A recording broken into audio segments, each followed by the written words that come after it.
देखो अभी हम पढ़ने वाले हैं यूनिमोलिकुलर न्यूक्लियोफिलिक सब्स्टिट्यूशन रिएक्शन, जिसको कि हम SN1 भी बोलते हैं।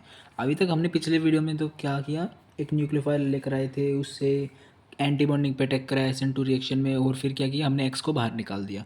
अभी हमारे पास ये आता है यूनिमोलिकुलर न्यूक्लियोफिलिक सब्स्टिट्यूशन रिएक्शन, ये होती है SN1। एक बार यूनिमोलिकुलर वर्ड से आपके मन में क्या आ रहा है कि कहीं ना कहीं एक ही मोलिक्यूल रहा होगा जिसकी वजह से ये निकल चुका है बाहर।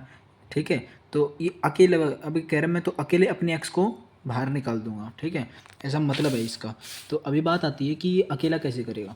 ज़्यादा से ज़्यादा क्या होगा, अगर इसको बाहर निकालना है तो इसके मॉलिक्यूल्स अगर मैंने बड़े बड़े ले लिए साइड में, बड़े बड़े बल्कि ग्रुप्स ले लिए, तो तुम्हें नहीं लगता कि क्या वो थोड़ा थोड़ा हिंड्रेंस प्रोवाइड करके धक्का मार के इसको बाहर निकालने की कोशिश करेंगे। वो कंप्लीटली इसको बाहर नहीं निकाल सकते, कंप्लीटली नहीं निकाल सकते। 60-70% बॉन्ड को ब्रेक कर भी देंगे, बट वो 100% नहीं होगा। तो क्या है कि अकेले जो ये साइड एटम्स है ना, ये अकेले नहीं कर सकते कि इस एक्स को बाहर निकाल दिया जाए। उसके लिए हमें किसी और चीज़ की ज़रूरत पड़ेगी, कुछ एक्सटर्नली कुछ तो हमारे पास हो जो कि हमको हेल्प करे इस एक्स को अलग करने के लिए। तो हमारे पास पता है क्या आता है, हम इसमें यूज़ करते हैं polar protic solvent, PPS। PPS का मतलब पता है क्या होता है, ये एक ऐसे सॉल्वेंट्स होते हैं यार, इनका पास ना, जिसके पास अपना खुद का डाई इलेक्ट्रिक कॉन्स्टेंट हो। डाई इलेक्ट्रिक कॉन्स्टेंट जैसे कि हम फिजिक्स में भी पढ़ते हैं कि वाटर का डाई इलेक्ट्रिक कॉन्स्टेंट होता है 82 समथिंग, है ना, तो 82 होता है। तो ये ना क्या करता है कि इसके पास एबिलिटी होती है किसी को भी आयनाइज कर देने की। पोलर प्रोटिक सॉल्वेंट के बारे में बता रहा हूँ, उसकी प्रॉपर्टी होती है वो किसी को भी आयनाइज कर देता है। उसके पास पावर होती है पोलराइज करने की बॉन्ड को। तो क्या है कि ब्रेक करने में हेल्प करेगा। इसके अंदर इतनी पावर है कि ये पहली बात तो PPS वो सॉल्वेंट्स होते हैं जिनका खुद का डाइलेक्ट्रिक कांस्टेंट होता है। ये आके इधर से इस बॉन्ड को तोड़ने की भी मदद कर देगा, तोड़ देगा। ये तो मतलब वैसा डॉन टाइप है जिसके सामने बस ये तो इसकी प्रेजेंस होनी चाहिए, काम अपने आप हो जाएगा। ये एक बार आ गया ना, तो ये CX वाली बॉन्ड तो अपने आप ब्रेक हो जाएगी। ठीक है, अभी हम इसका प्रोडक्ट जानने से पहले इसके मैकेनिज्म लिखेंगे।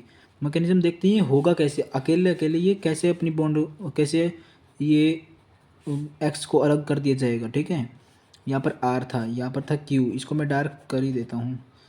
यहाँ पर Q और यहाँ पर था X। ठीक है, हमने इसमें डाला कि पोलर प्रोटिक सॉल्वेंट PPS जो कि वाटर था। वाटर को हमने ले लिया। वाटर का डाइलेक्ट्रिक कांस्टेंट कितना होता है, म्यू होता है इसका 82। डाइलेक्ट्रिक कांस्टेंट को म्यू से रिप्रेजेंट करते हैं, तो इसका माई डाइलेक्ट्रिक कांस्टेंट होता है 82। बात याद रखना, कुछ साइड वाले एटम्स हेल्प करेंगे, दो फैक्टर होंगे ये बॉन्ड ब्रेक होने के। कुछ तो साइड एटम्स हेल्प करेंगे, बल्कि ग्रुप्स होंगे। तो दूसरा क्या होगा, पोलर प्रोटिक सॉल्वेंट की प्रेजेंस इसको अपने आप ब्रेक करा देगी, और यहाँ से ये बॉन्ड ब्रेक होना स्टार्ट हो जाएगा। ठीक है, ये ब्रेक हो जाएगी। उसके बाद पता क्या बनेगा, CP, Q और R, ये ऐसा बन जाएगा। कहीं ना कहीं प्लस आ जाएगा क्योंकि एक बॉन्ड तो टूट गई, बट आके कुछ नहीं जोड़ा है अभी। प्लस में X नेगेटिव, क्योंकि X तो ब्रेक हो चुका है, तो X की पावर क्या होती है, X क्या होता है, हेलोजन। हेलोजन्स इलेक्ट्रोनेगेटिव होते हैं, तो माइनस आयन चार्ज को ही होल्ड करने की पावर या टेंडेंसी रखेंगे अपने ऊपर।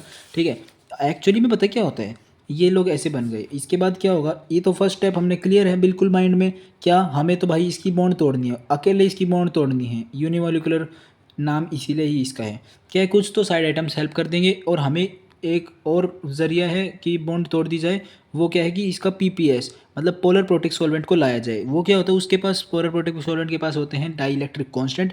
डाई इलेक्ट्रिक कॉन्स्टेंट वाले ये जो PPS होते हैं, जिनके भी पास ये डाई इलेक्ट्रिक कॉन्स्टेंट होता है, या PPS के पास होता ही है, जनरली सबके पास ही होता है। तो ये क्या करते हैं कि इनके पास पावर टू आयोनाइज करना होता है, आयोनाइज करने की पावर होती है। पोलराइज कर देते हैं बॉन्ड को, मतलब एक के ऊपर ज़्यादा ही प्लस, एक के ऊपर ज़्यादा ही माइनस, तो वो धीरे धीरे बॉन्ड को तोड़ने में रिजल्ट करता है। अभी हमारे पास क्या आता है कि अभी हमारे पास H2 हमने लिया था। एक बात याद रखना, जब अब प्लस बन चुका है, इलेक्ट्रोफाइल और न्यूक्लियोफाइल में ही तो रिएक्शन होगी। अगर हमने प्लस बना दिया तो कहीं ना कहीं ये इलेक्ट्रोफाइल की तरह एक्ट करेगा। इलेक्ट्रोफाइल मतलब जिसके पास क्या है, इलेक्ट्रॉन की कमी, इलेक्ट्रॉन लविंग है वो। और न्यूक्लियोफाइल न्यूक्लियस लविंग होता है। अब क्या है कि इधर प्लस बन रखा है, तुम्हें नहीं लगता कि अब यहाँ पर न्यूक्लियोफाइल की ज़रूरत है। न्यूक्लियोफाइल ढूंढ के नहीं लाना पड़ेगा, क्योंकि H2O न्यूक्लियोफाइल की तरह ही एक्ट करेगा। हमने पढ़ा भी है इसको, जो न्यूक्लियोफाइल होता है इसके पास लोन पेयर है। तो एक बात बताना, H2O ना इसके ऊपर यहाँ से भी अटैक कर सकता है, और यहाँ से भी अटैक कर सकता है। दोनों पॉसिबिलिटी बनती है। क्यों, क्योंकि ये तो प्लेनर सा दिख रहा है, ये तो इस तरफ भी अटैक हो सकता है, उस तरफ से भी अटैक हो सकता है। तो है ना कहीं हमारे पास इसके अंदर ना दो रिजल्ट फॉर्म होते हैं, दो चीज़ें बनकर आती हैं हमारे सामने इसके अंदर। एक तो इस तरफ के अटैक वाली और एक उस तरफ के अटैक वाली। हम यहाँ पर बना देते हैं, अगर उस तरफ अटैक हो रहा होगा ना कार्बन, अगर उस तरफ अटैक हो रहा होगा तो ये OH जुड़ गया, यहाँ पर क्यू शिफ्ट होके आएगा क्योंकि उस तरफ अटैक हुआ है, यहाँ पर कुछ जुड़ने वाला है तो ये तो धक्का खाएगा इस तरफ की साइड। तो ये चीज़ें ध्यान रखना। यहाँ पर ये कलर कर देना इसको, यहाँ पर क्यू आ जाएगा और डैश में चला जाएगा आर, क्योंकि ये अब एक बात देखना, इधर से कोई घूम के आएगा इधर ऐड होने के लिए, ये इसको इतना ज़्यादा धक्का मारेगा और ये कहीं ना कहीं टर्न होके पीछे डैश में नहीं चला जाएगा। तो यही चीज़ हो रही है। और यहाँ पर पी जुड़ रखा था प्लस में। दूसरा केस क्या हो सकता है, इसने यहीं पे अटैक कर दिया, यहीं पे अटैक नहीं, यहीं से अटैक कर, हाँ अटैक कर दिया बिल्कुल। तो ये पूरा टर्न हो जाएगा उस साइड। तो ये ना कुछ कुछ SN2 जैसा प्रोडक्ट बन जाएगा, जैसा हम SN2 में पढ़ते थे ना, बिल्कुल इन्वर्जन हो जाने वाला, बिल्कुल पलट जाने वाला। ये आर उस तरफ चला जाएगा बिल्कुल। और इधर पे हमारे पास था क्यू, क्यू थोड़ा इस तरफ शिफ्ट हो जाएगा और यहाँ पर क्या बच जाएगा, क्यू तो था ही उस तरफ, थोड़ा वैसे हो जाएगा इस तरफ की तरफ, सॉरी थोड़ा सा शिफ्ट हो जाएगा। और यहाँ पर हमने OH ऐड करा दिया क्योंकि वो न्यूक्लियोफाइल अटैक कर रहा था। तो ये हमारे पास दो आ गए। पता है हमारे पास दो वर्ड होते हैं ऐसे को। पहले बात तो ये है ना, रेसमिक मिक्सचर ऑब्टेन होता है, ये बात इसको लिख लेना नोटबुक में, रेसमिक मिक्सचर ऑब्टेन होता है। एक बात बताता हूँ, ये बात बताऊँगा इनको क्या बोलते हैं। ये जो ना डैश डैश इसके सामने मैं जो ये बना रहा हूँ ना अभी, इन दोनों को ना वाटर सोलवेट कर देगा। और जैसे ही वाटर सोलवेट कर देता है ना, बस ये बात याद रखनी कि वाटर सोलवेट कर देता है, इनको घेर लेगा वाटर के मॉलिक्यूल्स। तो इसमें से निकलती है फिर सॉल्वेशन एनर्जी। ये बात तो समझा रहा हूँ बस, ठीक है। अगर देखो अभी है ना, जहाँ पर भी रिएक्शन में बॉन्ड टूट जाती है ना जिसकी भी वजह से, उसका लाइसेज लिख देते हैं हम। उसकी बात समझ नहीं आई होगी, मैं लिख कर दिखाता हूँ। जैसे कि अगर ना इस जगह पर सॉल्वेंट PPS ने आकर बॉन्ड तोड़ी तो हम इस प्रोसेस को बोल देंगे सोल्वोलाइसिस। सोल्वोलाइसिस। अगर यहाँ पर हाइड्रोजन ने बॉन्ड तोड़ी होती, H2O ने बॉन्ड तोड़ी होती, हाइड्रोजन नहीं H2O ने बॉन्ड तोड़ी होती ना, इस H2O ने, तो क्या है कि ना हम लिख देते कि वो हाइड्रोलाइसिस हुआ है। अभी सॉल्वेंट ने तोड़ी और हाइड्रोजन ने तोड़ा तो हाइड्रोलाइसिस, एसिटिक एसिड ने तोड़ा होगा तो एसिटोलाइसिस। ऐसे कर करके हम नेमिंग कर देते हैं ऐसे, ठीक है। तो हमने बेसिकली क्या पढ़ा रिएक्शन में कि यहाँ पर PPS के प्रेजेंस में ये बॉन्ड टूट गया और कुछ ना कुछ फैक्टर्स ने हेल्प करी होगी, साइड आइटम्स ने। तो ये जैसे ही ब्रेक हुआ तो यहाँ कार्बोकेटाइन की फॉर्मेशन हो गई। याद रखना 3 ही बॉन्ड बची हैं तो कार्बोकेटाइन बनेगा। अब इसके रिएक्शन के पॉइंट्स हमें ना खुद ही लिख लेंगे बिना कोई और वैसे एक्सटर्नल हेल्प के। इसमें पता क्या होता है कि इसमें ये जैसे ये लिखा है, वो पॉइंट्स डिस्कस करने से पहले एक बात और बता देता हूँ कि ये ना, ये बोलते हैं, इसको बोलते हैं, ये अगर ये एज इट इज़ अटैच हो जाए इसको बोलते हैं वो इन्वर्जन, और दूसरे को बोलते हैं रिटेंशन, ठीक है। जैसे कि ये पॉइंट यहाँ पर एक्स की जगह पे था, एक्स यहाँ पर था ना, अगर इसी जगह आकर OH जुड़ गया है तो इसको बोलेंगे रिटेंशन, मतलब कि वो एज इट इज़ जुड़ गया है, रिटेंशन। और इसको बोलते हैं जब कि ये अपोजिट साइड हो जाए, मतलब पलट जाए, तो वो बोलते हैं इन्वर्जन। इन्वर्जन। अब कुछ बातें हैं इसमें नोटिस करने वाली, जो कि मैं अभी पॉइंट्स लिखाऊंगा ना, उससे पहले मैं सिखाई देता हूँ कि एक्चुअली में हो क्या रहा है, तो तुम्हें खुद भी ये आइडिया रहेगा कि हाँ यार ये तो हमने देखा है होता हुए, तो हमें पॉइंट्स लिखने में कोई दिक्कत नहीं आ रही है। सबसे पहला पॉइंट लिखते हैं कि क्या हम लिख सकते हैं कि ये 2 स्टेप प्रोसेस है।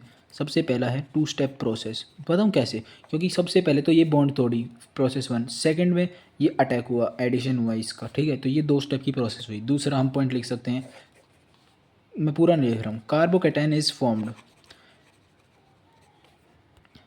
कार्बोकेटाइन फॉर्म हुआ है। तो थर्ड पॉइंट में क्या लिख सकते हैं, रीअरेंजमेंट, रीअरेंजमेंट पॉसिबल, पॉसिबल। ये याद रखना, ये प्लस तो यहाँ पर मोर स्टेबल था इसलिए हमने कहीं शिफ्ट नहीं करा, अगर कहीं और मोर स्टेबल बनेगा तो हम इस प्लस को ले जाएंगे।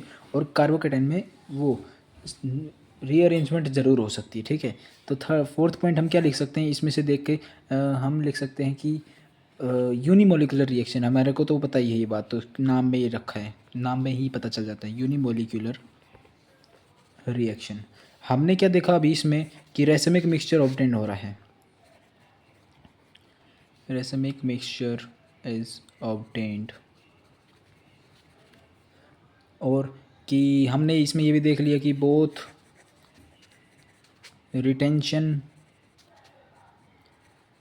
RETENTION, रिटेंशन एंड, अरे यहाँ पर भी एस लिख दिया, both retention and inversion observe occurs, inversion occurs, ठीक है।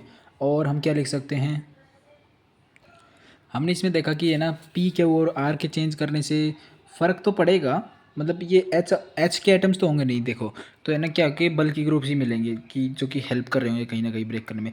तो इसमें अगर जैसे CH3 लगा है, यहाँ पर मान लो CH3 लगा है, यहाँ पर CH3 लगा है, यहाँ पर CH3 लगा है, यहाँ पर भी CH3 लगा है। अगर मैं यहाँ CH3 कर दूँ, यहाँ मैं CD3 कर दूँ, एच के आइटम्स को रिप्लेस करते काइनेटिक आइसोटोपिक इफेक्ट में, तो यहाँ CT3 कर दूँ, कुछ खास फर्क पड़ने ही नहीं वाला रिएक्शन पर, रिएक्शन वैसी की वैसी ही रहेगी। तो इसीलिए हम इसमें भी लिखते हैं no kinetic isotopic effect present, ठीक है। और बट यहाँ पर अगर एक्स का निकालने वाली बात थी, एक बार माइंड में खुद सोचना, elemental isotopic effect. Elemental isotopic effect कहता था जैसे मैंने अगर एक्स का कोई भी दूसरा आइसोटोप लिया तो है ना क्या रेट पे डिफरेंस होगा, हाँ ये वाली बॉन्ड जल्दी ब्रेक होगी और ये वाली बॉन्ड ज़्यादा लेट ब्रेक होगी, क्योंकि ये CL37 तो स्ट्रॉन्गर होता है, CL35 होता है वीकर बॉन्ड। मतलब CL35 वाली बॉन्ड वीक होगी और CL37 वाली स्ट्रॉन्ग होगी।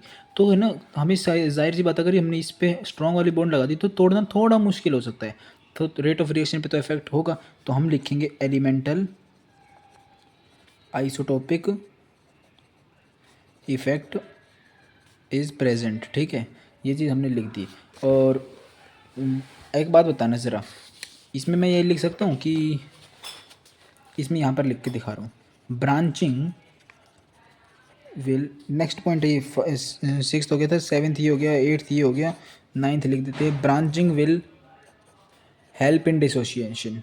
हेल्प इन डिसोसिएशन, डिसोसिएशन मतलब बॉन्ड का टूटना। ब्रांचिंग अगर ये बढ़ जाएगी ना, भारी भारी ग्रुप्स आ जाएंगे, तो इसका डिसोसिएशन आसान हो जाएगा, थोड़ा जल्दी हो जाएगा। और फिर हम इसमें बात कर सकते हैं 10th पॉइंट पे कि इसका रेट क्या है। रेट में हम लिख सकते हैं के RX इन्वॉल्वमेंट होता है, ये तो हम फिजिकल केमिस्ट्री में पढ़ेंगे। और PP पोलर प्रोटिक सॉल्वेंट, इसमें क्या करते हैं, ये तो एक्सेस में होता है इसलिए हम इसको काउंट नहीं करते हैं, रेट का रेट फ़र्क नहीं पड़ता, तो इसका रेट को ऐसे लिखा जाता है बस K और RX। 11th पॉइंट, क्या अब मैं इसकी पावर देख के कह सकता हूँ ये कौन से ऑर्डर की रिएक्शन है, ये है first order reaction, first order reaction. और एक और पॉइंट लिख सकते हैं फाइनल पॉइंट कि dielectric constant increases the polarity, अब इसको मैं ज़रा ना एक पेज पे सही से लिख के दिखा देता हूँ। रिएक्शन का मैकेनिज्म समझ आ गया है, अब इसकी ज़रा वो देख लेते हैं इंपॉर्टेंट पॉइंट्स, ताकि हमको ये क्लियर हो जाए फाइनली। अब मैंने ये सारे पॉइंट आप लोगों के लिए लिख के दे दिए हैं, इसमें बस अब हमको समझना बाकी रह गया कि अभी होने क्या क्या वाला है। जैसे कि ना इसके रिएक्शन के वो पॉइंट्स क्या हैं। 2 स्टेप प्रोसेस है, हाँ हमको पता है 2 स्टेप प्रोसेस है। एक बार क्या हो रहा है, बॉन्ड ब्रेक हो रहा है, और एक बार कार्बोकेटायन बनने के बाद वो अटैक कर रहा है न्यूक्लियोफाइल अटैच होने के लिए, ठीक है। 2 स्टेप प्रोसेस समझ आ गया। कार्बोकेटायन फॉर्म्ड एज इंटरमीडिएट, सबसे पहले एक्स हटेगा तो है ना कार्बोकेटायन ही बनेगा, क्योंकि कार्बन की 3 ही बॉन्ड बचती हैं और औकात से कम या ज़्यादा बॉन्ड बनते ही फॉर्मल चार्ज आ जाता है, ठीक है। और कम आ गया तो वो भी पता है हमको, तो भाई उसके पास इलेक्ट्रॉन्स की कमी है इसलिए वो प्लस आया है। रीअरेंजमेंट पॉसिबल है, क्योंकि कार्बोकेटायन बन गया तो रीअरेंजमेंट तो होगा ही होगा, कार्बोकेटायन बन गया तो रीअरेंजमेंट होगा। बट एक बात मैं बता देता हूँ, पुराने वीडियोस में भी बता चुका हूँ, एनसीसी बनने के बाद किधर भी रीअरेंजमेंट नहीं होती है, कि जिस भी साइड से अगर एक बार ओपन कर दिया, पहली बात तो ओपन उस साइड से करेंगे जिधर मोस्ट स्टेबल कार्बोकेटायन बन रहा होगा, ठीक है, उधर से ओपन करेंगे और उधर पे ही कार्बोकेटायन को रख देंगे, भले ही वो चाहे साइड में मोस्ट स्टेबल बन रहा है उसको शिफ्ट नहीं करेंगे। ये बात एक ऐसी बता दी है कि याद रहे तुम लोगों को। तो रीअरेंजमेंट यहाँ पर तो पॉसिबल होगा, ये तो एनसीसी का कोई केस नहीं बनता। Formation of carbocation is RDS, जितनी रेट डिटरमाइनिंग स्टेप ही है ना रिएक्शन का, कि जल्दी होगी कम होगी, कार्बोकेटायन की फॉर्मेशन का ये कि भाई वो जितना जल्दी वो ब्रेक हो जाएगा ना उतना जल्दी कार्बोकेटायन बन जाएगा। तो क्या फॉर्मेशन ऑफ कार्बोकेटायन होना ही रेट डिटरमाइन करेगा। अगर कोई बहुत देर में टूट रहा है तो रेट स्लो हो जाएगा, तो यहीं से पता चल जाएगा। यूनिमोलिकुलर रिएक्शन हमें पता ही है, ये सिंगल मॉलिक्यूल इसमें इन्वॉल्व है। और रेसमिक मिक्सचर ऑब्टेंड होता है, वो दो होते हैं ना, कि दो प्रोडक्ट हमारे पास ऑब्टेन होते हैं।